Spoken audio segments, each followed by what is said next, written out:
Hello viewers, நம்ம இன்றைக்கி வந்து கரண்டு தொக்கு ரெடி பண்ணுறோம். ஸோ சில்லி வந்து வாங்கியிருக்கோம், க்ளீன் பண்ணுறோம். சரிங்களா? இதில் பாருங்கள், நிறையா சில்லிஸ் வந்துட்டு இன்ஃபெக்டட் சில்லிஸ் இருக்குது. இதை பற்றி உங்களுக்கு அவேர்னஸ் இருக்கும். எவ்வளோ சில்லி வந்துட்டு இன்ஃபெக்ட் ஆகிருக்கு பாருங்கள். நம்ம எல்லாமே வந்து மிளகாய் அரைக்கிறக்குள்ளெல்லாம் பார்த்திங்கன்னா இதெல்லாம் வந்து எடுத்துருப்போம். சில பேர் எடுக்காமல் போடுவாங்க. நம்ம நல்ல ஆரோக்கியமான சாப்பாடு தான் சாப்பிட்றோம்.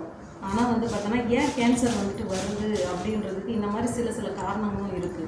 இந்த மாதிரி இன்ஃபெக்டட் சில்லிஸ்லாம் யாரும் வந்து எடுக்க மாட்டேங்கிறாங்க. ஸோ இந்த மாதிரி எடுத்துகிட்டு சுத்தமான சில்லி தான் நம்ம வந்து யூஸ் பண்ணுறோம். ஸோ இந்த பிரண்டை பாருங்கள். ஸோ எண்ணெயிலேயே ஃப்ரை பண்ணி வச்சுருக்கோம். சரிங்களா? ஸோ அடுத்தது வந்துட்டு இஞ்சி, பூண்டு, இப்போ தேவையான அளவு சில்லி, சால்ட்டு போட்டாச்சு.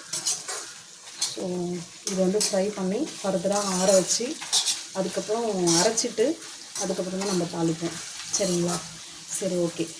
Thank you friends.